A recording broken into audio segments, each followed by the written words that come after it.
India is riding on the reform express under the leadership of Honorable Prime Minister Shri Narendra Modi, and this finance bill of 2026-27 therefore rests on 5 clear principles. First one is there is a trust-based tax administration that is being improved upon. Actually, we are reducing unnecessary hardship for honest taxpayers.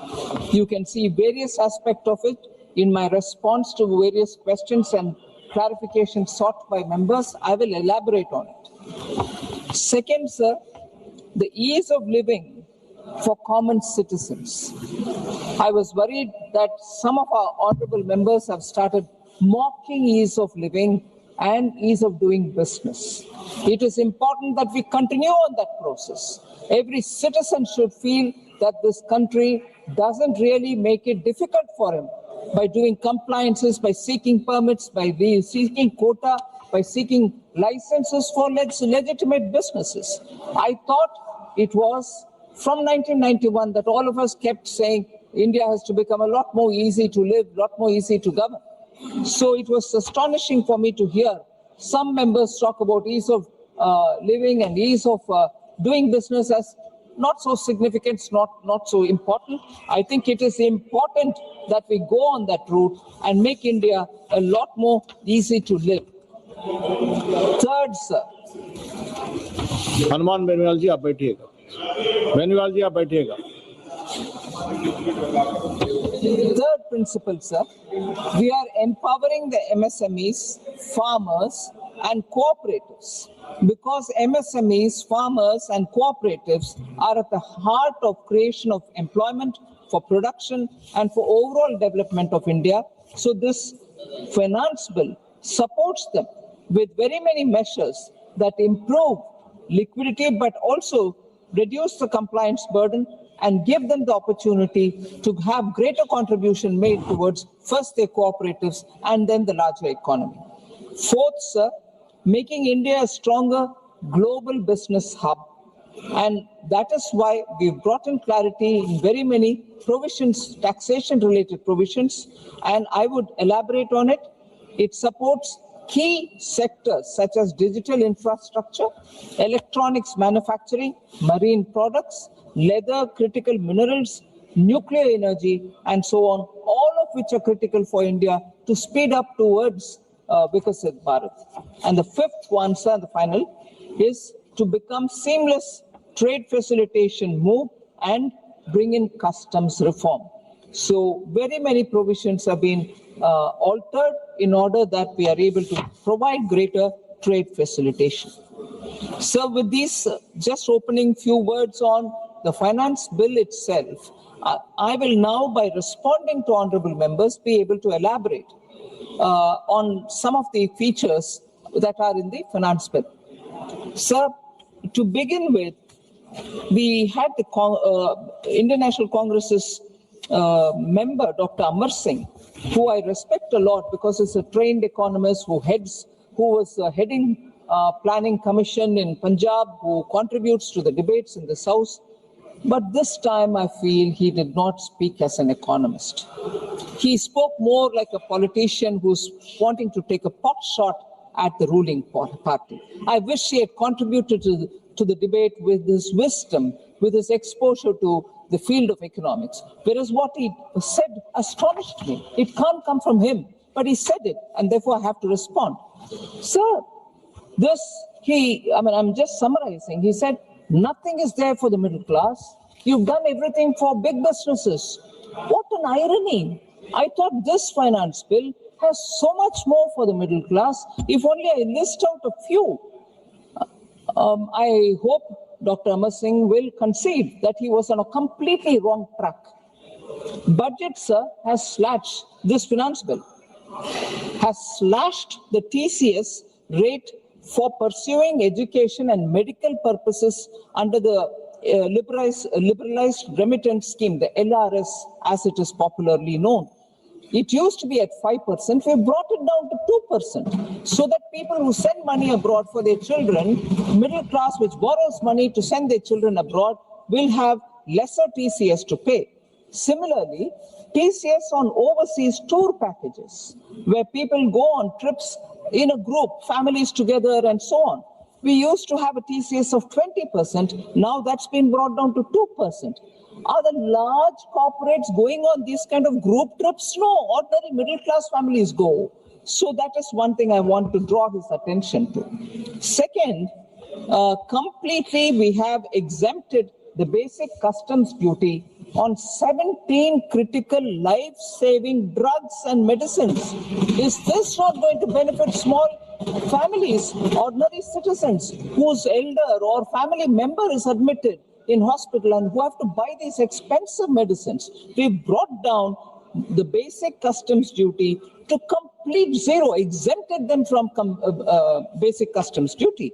Furthermore, duty-free personal imports of medicines, where your children are abroad, they are sending it for your, upkeep for your medicines, and food and special medical purposes food items, which come for people who are undergoing severe treatments, have all been extended to 7 additional rare diseases. Also, they have also been given duty-free personal imports. That, of course, will help middle class. Any interest, similarly, on the Motor Accident Claims Tribunal awards, any interest awarded by the Motor Accident Claims Tribunal, for instance, when it becomes delayed and the family of the accident victims are waiting for the payment, and when the payment comes, the interest is awarded by the tribunal, there was interest, there was a tax on it, that has also been completely removed. It is completely exempt. Is that not going to help people who are waiting for the insurance amount to be given back to the families of the affected party? We are proposing also to allow taxpayers to update their returns even after reassessment proceedings have been initiated. Normally, after it is initiated, you're not allowed to correct your returns. We have allowed that, and at an additional 10% tax rate over and above the rate applicable for the relevant year. So the assessing officer will then use this updated returns for further proceedings. It makes life easier for the taxpayer. So young professionals, students, and relocated NRIs often make inadvertent mistakes or errors in the budget, in their assessment when they file it. A one-time 6-month foreign assets disclosure of small taxpayer scheme has been brought in, whereby this small taxpayer can declare small overseas assets which are left undeclared till then, or even income up to 1 crore of rupees if it has been left without disclosure, and up to 5 crore of previously taxed but undeclared assets are now without any prosecutions to be faced. They can just declare and do the due process. There will be no prosecution after them. This will bring in great relief for small taxpayers who by chance, didn't know, inadvertently missed out on declaring amounts which are left in accounts abroad. Senior citizens and small savers will also benefit from a new single window system allowing depositories to accept Form 15G and 15H directly and distribute them to relevant companies, ending the hassle of submitted multiple physical forms of personal effects, personal forms to avoid TDS or dividends. So instead of the tax assessee paying it to so many different agencies, the depositories can do on behalf of the taxpayers, particularly the senior citizens, and therefore this will be a relief. So very important, which will affect all passengers, all relatives, families, friends, even honorable members who go abroad and come back. We are rationalizing the passenger allowances, rationalization in tariffs on gifts, and also on personal imports, and simplification of personal effects. This reduces disputes at the airports. I normally receive a huge lot of day-to-day complaints of, I'm held back in Delhi airport, the customs official is not letting me go, I'm saying this is mine, they are saying no, this is new. All these disputes will be now over. We are increasing, in fact, rationalize it completely on every item that you can bring. And if you want, you take it back. If you want, you leave it. So the passengers now will have far less to worry about when they land in India. Then finally, sir, digitization of temporary imports and exports of valuables, including jewelry and professional equipments, bringing in cameras, going out with cameras, simplifies travel for individuals attending overseas events, medical procedures, and also on personal visits. So if this is the set of relief that we are offering, these are aimed at offering for the middle class, for the passengers, ordinary citizens. It is not for those big travelers or high net worth individuals. Sir, similarly for MSMEs, sir, we have said, we have taken there are two principles which I would want to put up front. For dealing with MSMEs, we take this approach, penalize first, don't take them to criminal courts or whatever, just whatever you penalize them, relieve them of what they actually we are moving away from penalizing first and giving them the relief. Sorry. And then later, one more thing I would like to say is we are facilitating first, enforcing later, if necessary, that is. So that way we are taking an approach which is friendly for MSMEs. Penalties for technical defaults, like failing to get accounts audited, have been converted into predictable fixed fees. So there's no uncertainty MSMEs will have to face. So similarly, rule-based automated process for small taxpayers have been brought in to obtain a lower or nil deduction certificate online itself.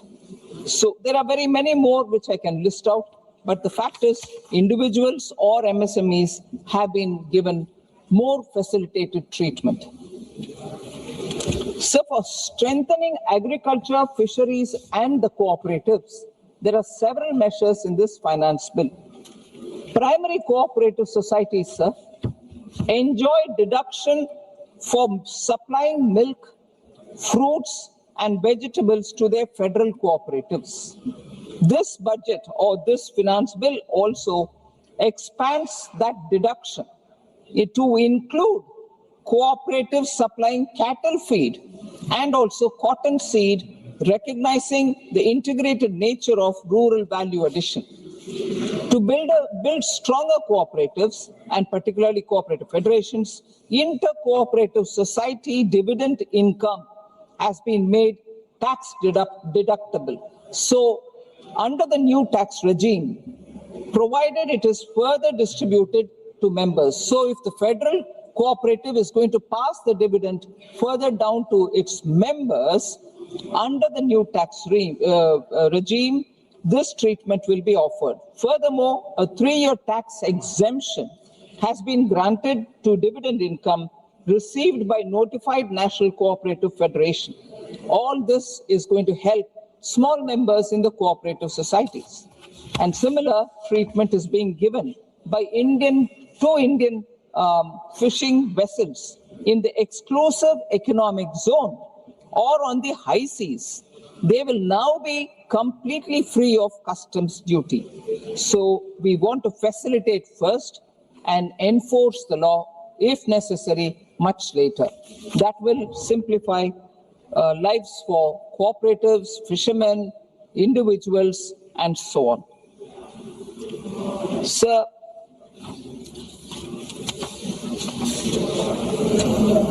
on the cesses and surcharges, sir, every session we have this question of why should cesses be collected? Why should surcharges be collected? And because it remains outside of the divisible pool, it's not doing justice to the states. So the constitution makers knew what they're doing, and we all pay respects to them. There is a provision for levying cesses and surcharges which is given to the central government. We are using a provision which is legitimately provided by the central government. Now add that also into the divisible pool. No, there is a provision for us to use it. We will use it. Just as there are several provisions given to the states to levy tax on certain items which has nothing to do with the divisible pool. Do we question that? No. And therefore, repeated allegation that you're collecting cesses and surcharges, it should actually be going, oh, sorry. Please read the Constitution again. We are allowed to do it and we are doing a legitimate thing. But having received it, having collected it, are we not spending it only on the states, providing hospitals, schools, and laying the roads? In fact, I've said this every time, I'm saying it now, again, more than what is collected as cesses and surcharge is what we spend under schemes to the states. I'll just go reading the numbers, and I hope the members will understand those collected cesses and surcharges are not lying with us. It's actually going to the states. Sir,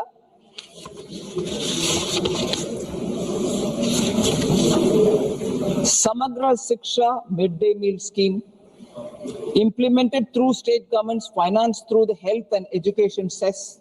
National Food Security Act, center bears the bulk of the cost, states distribute. National Health Mission, even in the recent supplementary demand for grants, which is passed in this house only a few days ago, 11,627 crores was transferred to PM Swasthya Swaraksha Nidhi to meet NHM expenditure. So resources from many cesses are 100% transferred to states. In fact, if it was part of the divisible pool, they would only get 41% of it. So I want to underline the fact that they are getting, in fact, 105% utilization has happened. We spend more than what we collect. Example, in the last 6-year period, 2019 se lekar 2024-25, the cumulative utilization of cesses has exceeded the collection. Kitna collect hua, kitna unko beja gaya. 15.14 lakh crores were collected. Kitna beja gaya? 15.97 lakh crores have been sent to the states under various schemes. So more than what is collected under cesses and surcharges is being spent. And I think repeatedly raising doubts about you put it in the divisible pool, not realizing not 100% will reach you, only 41 will reach you, is just making a lot of noise without understanding the details. Similarly, sir, health and education says 74,000 crores extra has been spent over and above what has been collected under cesses and education and health cess. What was collected, sir? 7.03 lakh crore was collected, and that is between 2014-15 to 26-27. Against this, the total utilization stands at 7.77 lakh crore, 7.3003, almost just 7 is gone up to 7.77 lakh crores, 74,000 crores extra. I think these replies should dispel the doubt about cess and surcharges. Sir, again, a very important point which was raised by Dr. Amar Singh. Data centers lack requirements for localization, employment and technology transfer. So giving them tax holidays is not good at all, is the observation of Dr. Amar Singh. I want to highlight, sir, the 26-27 budget has designed its tax holidays with structural conditionalities and complementary skilling initiatives to ensure domestic value creation happens. The tax holiday until 2047 is available only when the foreign cloud provider utilizes data center services located in India, meaning the physical infrastructure must be built and operated domestically.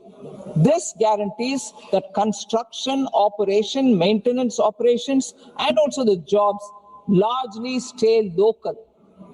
And also all sales to Indian users must be routed through an Indian reseller entity, creating an entire ecosystem of Indian system integrators, managed service providers, and telecom partners who capture value and employment locally.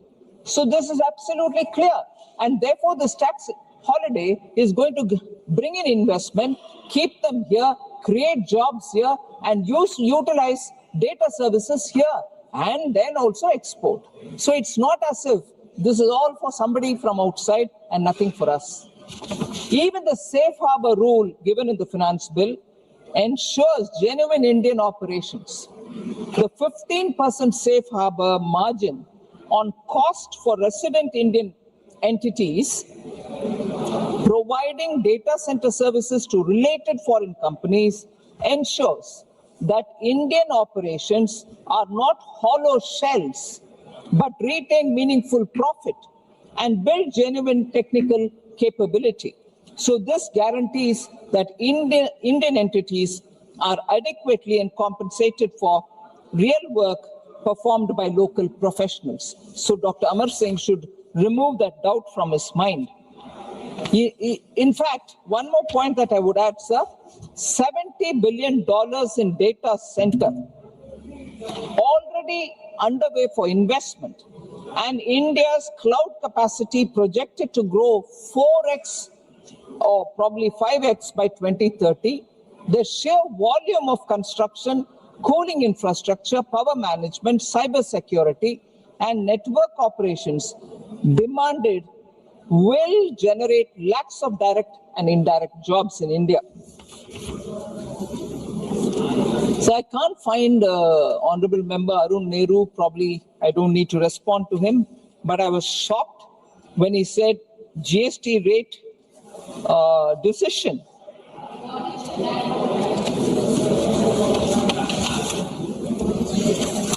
Because it's an important question on GST, sir, and for the benefit of the rest of the members also, I will say a few things. Because he says the GST cut was done in September 25, which was intended to create economic buoyancy and increase spending. It did not work as expected. I'm shocked at this observation, particularly coming from a member of parliament from Tamil Nadu, because retail passenger vehicle sales jumped 26.1, the highest ever sales for any February month since after the GST has come in. The Chennai Sriperumbudur Varagadam automobile corridor, stretching 60 kilometers through Kanchipuram and Tiruvallur districts, that is called the Detroit of Asia. By this increase in passenger vehicle sales, this region is going to benefit. And didn't the member realize that rural PV sales surged 34%, passenger vehicle sales surged 34%, and urban surged 21%. Second, he also said, sir, I continue my reply, two-wheeler sales rose 25% after September GST Council's decision. Again, Royal Enfield state-of-the-art manufacturing facility is at Varagadam, which is in Tamil Nadu. The jobs are going to be created there because of the increased demand. The motor companies which are in Hosur and Sriperumbudur are all earning, and they're doing overtime shifts for their workers. This is not going to be unnoticed, as it's flagship company, sir, with 28 assembly lines capable of producing up to 4 million bikes a year. That's located in Tamil Nadu. And this has benefited them by the increase and surge in the demand as a result of GST reduction. Similarly, every Jupiter scooty, every Apache bike, and every classic 350 motorcycle which is sold is being bought across India's villages, and that comes from this honorable member's own state. Madurai, again, a production center for tractors, 36.4% increase in tractor purchases. I'm sure the member has just sort of uttered something on my face to say, oh no, nothing happened after GST. I wish he just goes back. And in fact, cement purchase has gone up. Cement production itself has gone up by 9.3%. And my team was surprised but they said, ma'am, Ariyalur is just next door to Honorable Member's Perambalur constituency. Just next to his constituency, cement production has gone up by 9.3%, and Shri Arun Nehruji didn't even know anything about it. And GST collections, ma'am, sir, in December 2025, 6.1% year-on-year increase, that is post the September reduction. January 2026, 6.2% year-on-year growth. February 2026, 8.1% growth year-on-year. And for the current year, 25-26, it's gone to 8.3% growth. So the facts are very different from what he has said, and therefore I would want the member to recognize. And I went further to see how much Tamil Nadu has got out of this GST growth. Sir, December 2025, 8% growth in Tamil Nadu's GST revenue. January 2026, 5% growth after the correction in GST. February 2026, post-settlement of SGST for Tamil Nadu, the revenues have grown 18% year-on-year. Tamil Nadu GST has benefited them post the September reform GST 2.0. So the collection is going up and the state has benefited by getting more because of the cut in the rate. So again, I'm sorry to concentrate on this one because it's very important to know that some of the allegations, some of the complaints are just sheer baseless. One of the accusation was the government introduced PLI, especially in electronics. The minister was here a few minutes ago to promote self-reliance. While the intent is good, the outcome needs examination, he says. I'm really surprised, sir. And he further added saying, we must invest in upstream manufacturing as well. Upstream manufacturing is what has happened in India along with other sides also. Again, in semiconductors and electronics, overnight changes cannot be brought in, sir. China took 25 years. South Korea took 20 years. Taiwan semiconductor ecosystem was built over 3 decades. And actually, the member said about upstream investment, 76,000 crore is committed for semiconductor sector. And I want to put it on record so that when the honorable member sees, he will understand. And if indeed PLI was not productive, it was only assembly, it didn't give jobs, it was just manually putting all things together and so on. So why didn't Tamil Nadu reject the PLI-based investments which came there? For instance, there are companies which went and registered and started manufacturing in Tamil Nadu. And equally, when others went to other states, like when they went to Gujarat, Micron went to Gujarat, they started complaining, oh, it's going away to other states. Gujarat में क्यों जाना है? Tamil Nadu में invest करना है PLI के साथ. एक तरफ आपको दूसरे स्टेट में PLI के साथ जब कंपनियां जाते हैं, आप शिकायत करते हो. दूसरी तरफ आप बोलते हो PLI से कुछ नहीं होता है, सिर्फ असेंबली होता है, सिर्फ इससे जॉब्स नहीं क्रिएट होते हैं. फॉक्सकॉन गुजरात, माइक्रॉन जब गुजरात गए, शिकायत था तमिलनाडु में. टाटास जब धोलेरा में गए, शिकायत था तमिलनाडु में. फॉक्सकॉन एक्सपेंशन के लिए कर्नाटका में गया, शिकायत था तमिलनाडु में। पीएलआई से अगर फायदा नहीं है, वो जहां भी जा रहे हैं, आपको क्या आपत्ति है? मगर जब गुजरात गए तो आवाज, कर्नाटका गए तो आवाज, शिकायत के रूप में आवाज उठाने वाले तमिलनाडु, मन बनाना चाहिए कि इससे फायदा है कि नहीं फायदा। इधर आकर एक शिकायत, मगर उधर नहीं आया तो शिकायत, ऐसे नहीं चलेगा सर।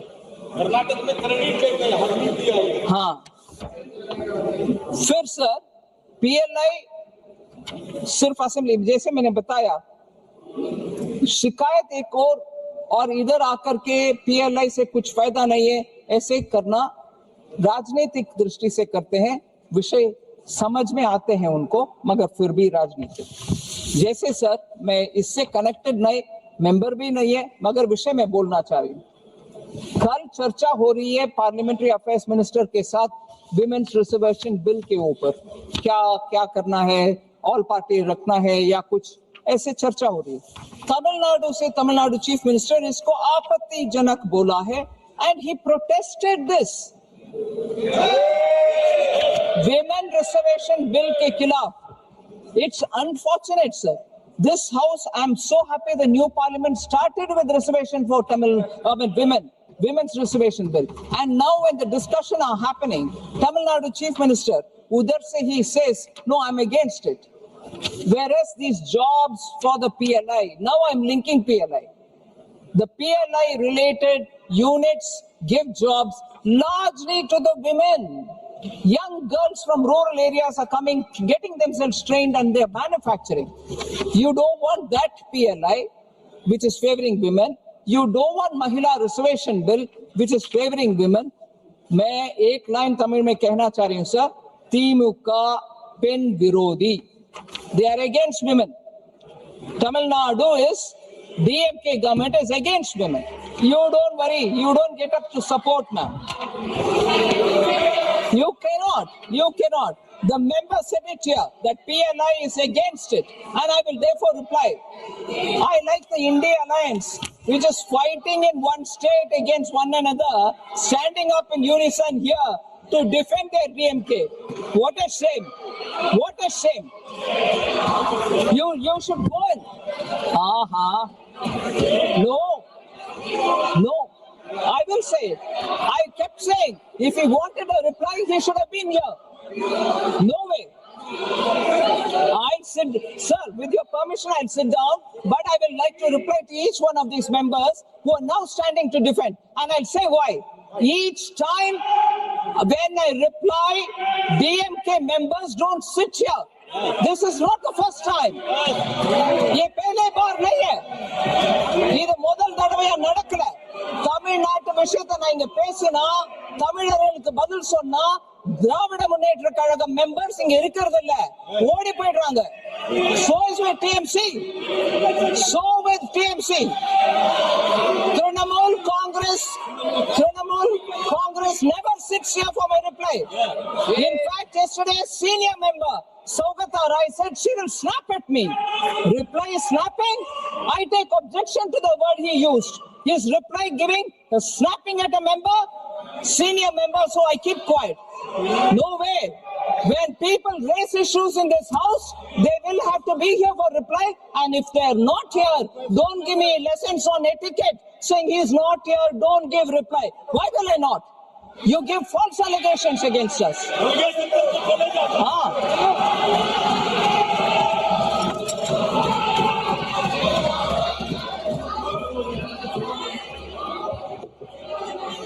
क्यों सर? इतना क्यों? कांग्रेस वाले भी बैठते नहीं है.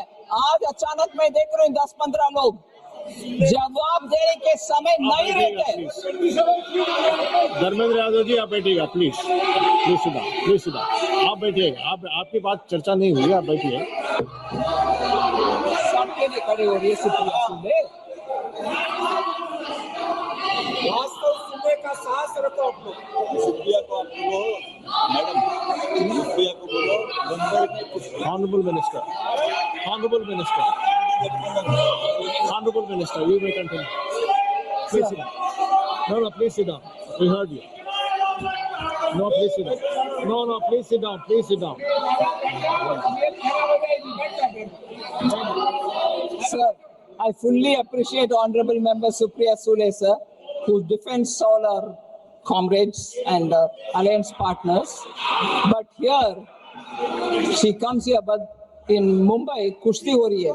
Idhar आकर के नूरा कुश्ती और सपोर्ट. इधर दोस्ती उधर कुश्ती. What? What?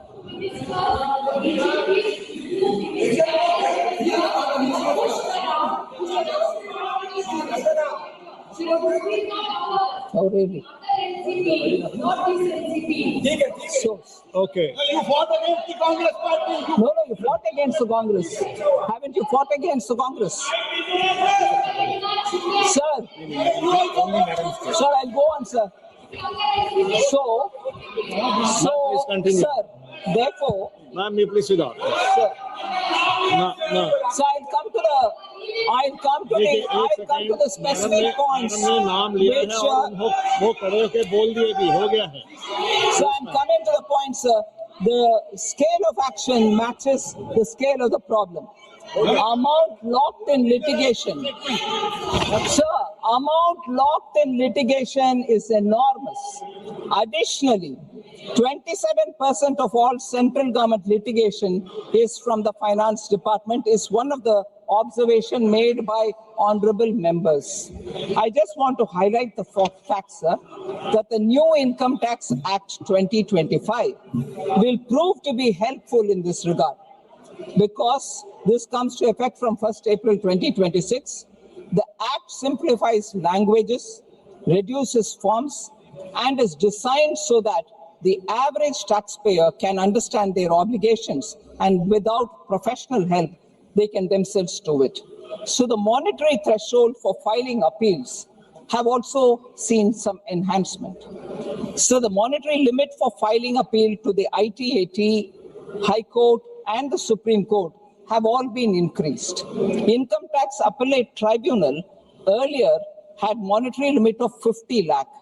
The present monetary limit is 60 lakh.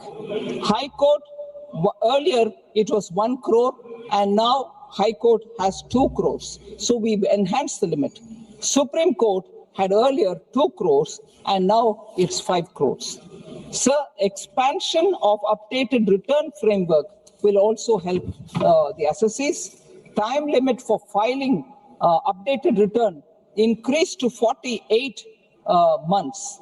Updated return via the Finance Bill 2026 has been allowed even after initiation of reassessment proceedings. And then Finance Bill also has said updated return has been allowed for reducing the loss in the updated return which was filed earlier. They can correct it. Sir, increase in the limit of disputed demand of cases which can be disposed of by the JCIT appeals has also been increased from 10 lakh to 25 lakhs. So with these kind of changes which are brought through this Finance Act, we are making it easier and greater ease of doing business for businesses and also for taxpayers.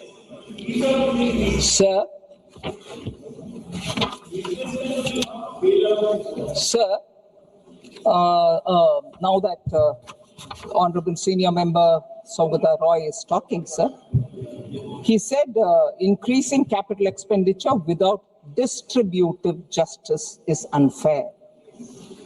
I want to just say, sir, if distributive justice is really the concern of the senior member, I would like to ask him as to why the TMC is acting in vengeance and making poorest of the poor suffer. Pradhan Mantri Cha Shramik Protsahan Yojana was introduced in 21-22 for better schools among chai workers, tea garden workers, better school, better healthcare, better housing for the poorest and the most vulnerable sections. Assam government, which also has chai bagan, introduced it, and 293 crores have been spent on those chai bagan workers. More than 7 lakh chai shramiks from 800 tea gardens across 18 districts of Assam have benefited. But in West Bengal, 3.7 lakh chai baganer shramiker sate अन्याय करोचे TMC. अन्याय करोचे TMC. They have not introduced it. Not only not introduced it, the state level committee, which was supposed to have been formed before 5 years, have not been formed. Zero implementation. 3.79 lakh tea garden workers have been denied a benefit. Distributive justice is concerning them. एकदम गरीबी में रहने वाले चाय बागान श्रमिकों को आपने जस्टिस दिलाया नहीं है. जब भी पैसा तैयार था, क्यों उसको उपयोग नहीं करा? मैं रिपीट करती हूं इस लाइन को. टीएमसी ने 3.7 लाख चाय बागानेर श्रमिकेर साथे अन्याय करोचे. You didn't introduce it. Sir.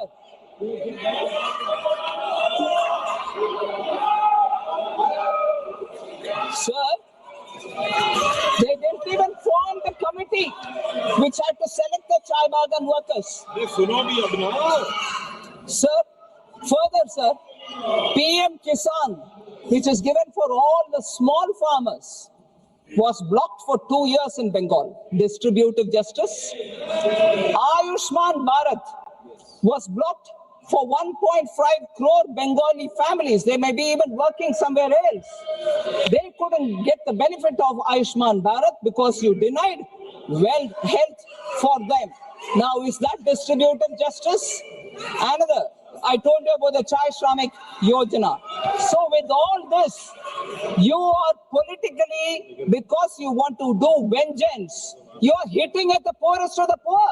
फिर भी you come here and say, एकदम गरीब को डिनाई करके इधर आकर के डिस्ट्रीब्यूटिव जस्टिस के ऊपर हमारे लिए पाठ पढ़ा रही हो, वो क्या है?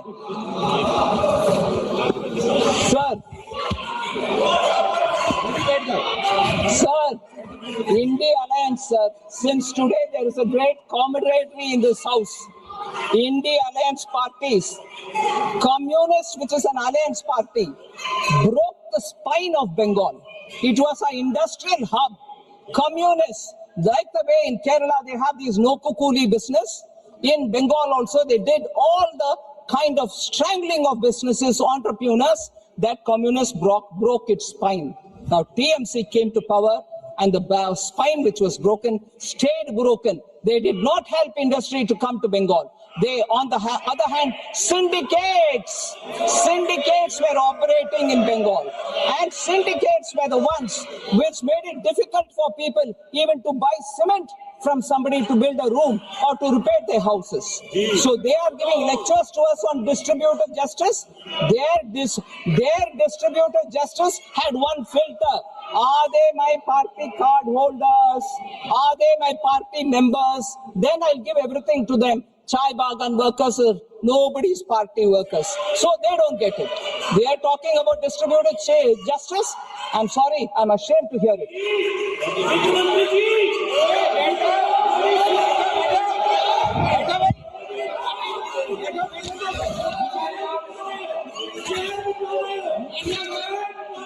Sir,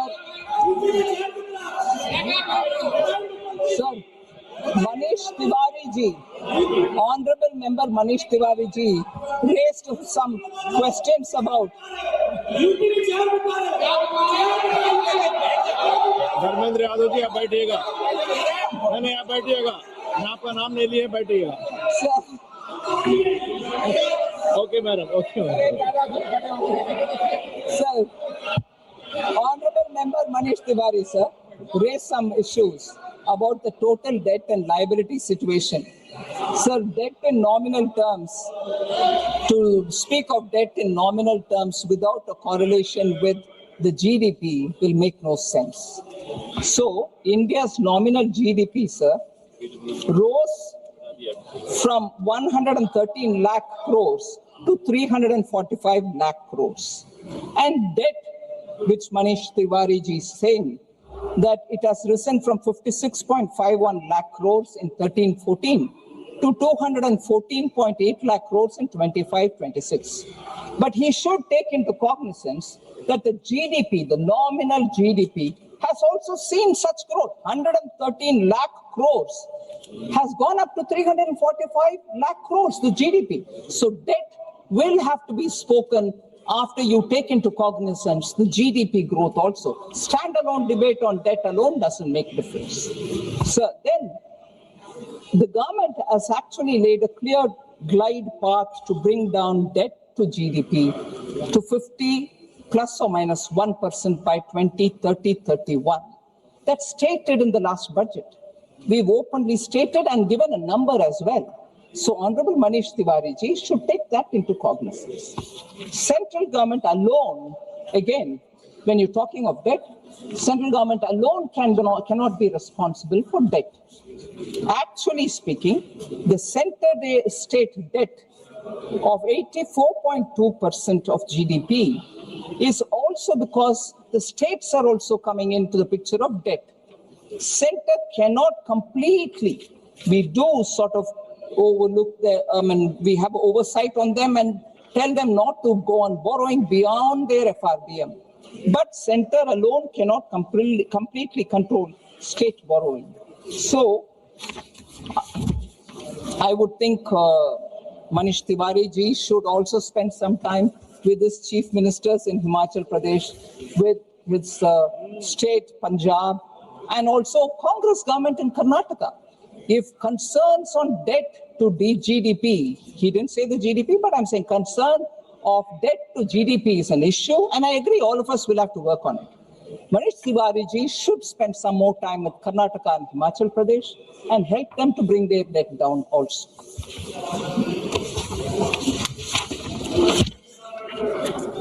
Sir, fiscal deficit. Thank you. The chair will tell me about it. The chair will tell any member to wind up whenever he chooses. And I don't think he needs a prompt. You're a senior. Yeah, you don't worry about it. You're a senior member. You've seen better things in the House, right? Thank you, sir. So the fiscal deficit has also come down, sir.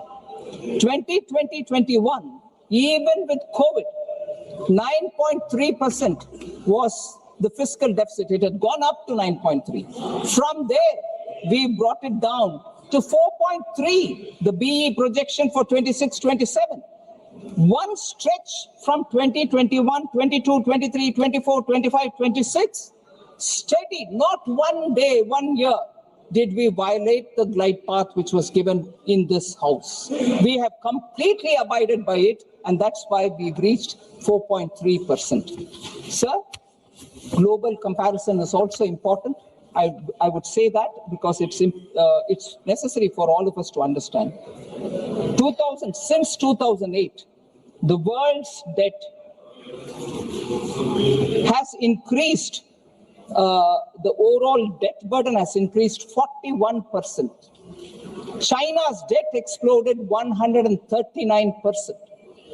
India has actually reduced its total debt burden by 4% of the GDP. दुनिया भर के देशों ने और date के situation में चली जा रहे हैं, सिर्फ हम एक देश है जहां डेट को हम रिड्यूस करके दिखा रहे हैं.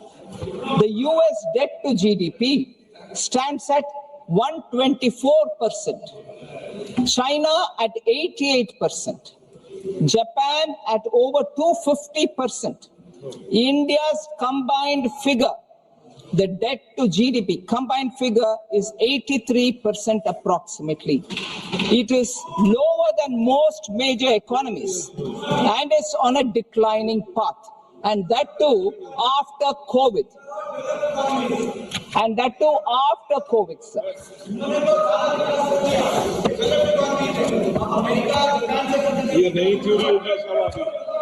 Sir, बहुत बढ़िया. आपको परमिशन बैठिए दीपेंद्र हुडा जी, मैं बताती हूँ.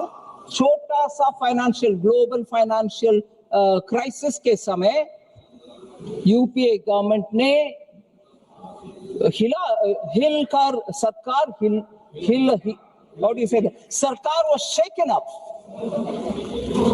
Global crisis COVID के समय we have retained a sense of calm and given free vaccine to all the citizens, but still that a fiscal deficit of 9.3 has been brought down. They couldn't withstand surf a global financial crisis which had limited impact on Indian economy. We managed even during COVID. So Hooda जी आपके concern थोड़ा आपके समय का economy के समझ करके fragile 5 situation को ले आकर के छोड़ कर गए, double balance sheet, twin balance sheet problem छोड़ कर गए और बैंकों के हालात इतना गंभीर हालत में छोड़ कर गए। आज खड़े होकर बात कर रहे हो आप, जब हमारे बैंक का हालात ठीक है, जब आपका उस समय का इकोनॉमी सर 22 months continuously 20 आप सुनिए भैया 22 months continuously without disruption, double digit inflation, that's their record. बात कर रहे हैं आज इधर।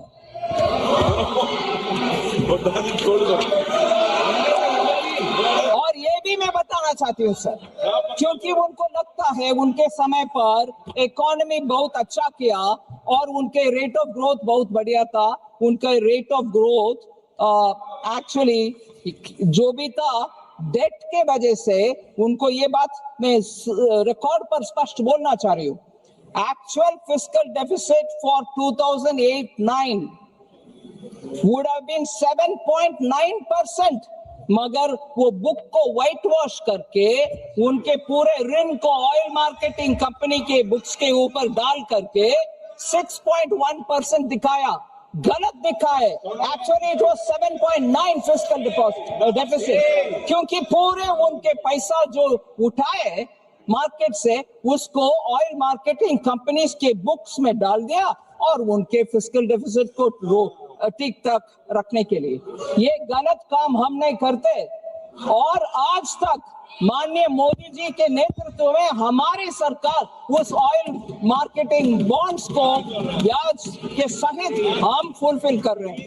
दे enjoy putting the burden intergenerationally and we are bearing the cost of the loan. Sir मैं बात करना चाहती हूँ उसमें टोटल आउटस्टैंडिंग डेट सुनिए 1.34 लाख करोड़ हम इनहेरिट किए उनके ऑयल मार्केटिंग बॉन्ड्स के साथ।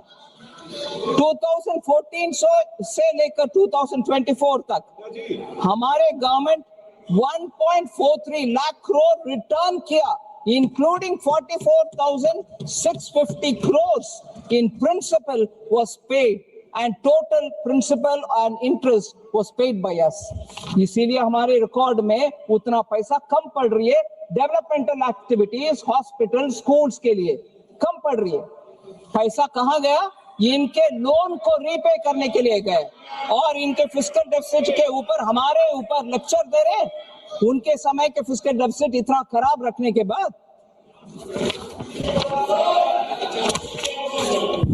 So, sir, मैं और ज्यादा टाइम ना लेते हुए, I'm very grateful that you have given me this time, sir, to reply and also to respond on the finance bill of this year. I would request the House to kindly pass it. प्रश्न ये है कि विधेयक के विचार किए जाए, जो सदस्य इसके प्रश्न पक्ष में है वो हाँ कहे, जो सदस्य विरोध में है वो ना कहे। मेरे विचार में निर्णय हाँ वालों के पक्ष में हुआ। विधेयक का विचार करने हेतु प्रस्ताव के स्वीकृत किया गया है। अब सभा विधेयक पर खंडवार विचार करेगा। नाम माननीय श्री N.K. प्रेमचंद्र।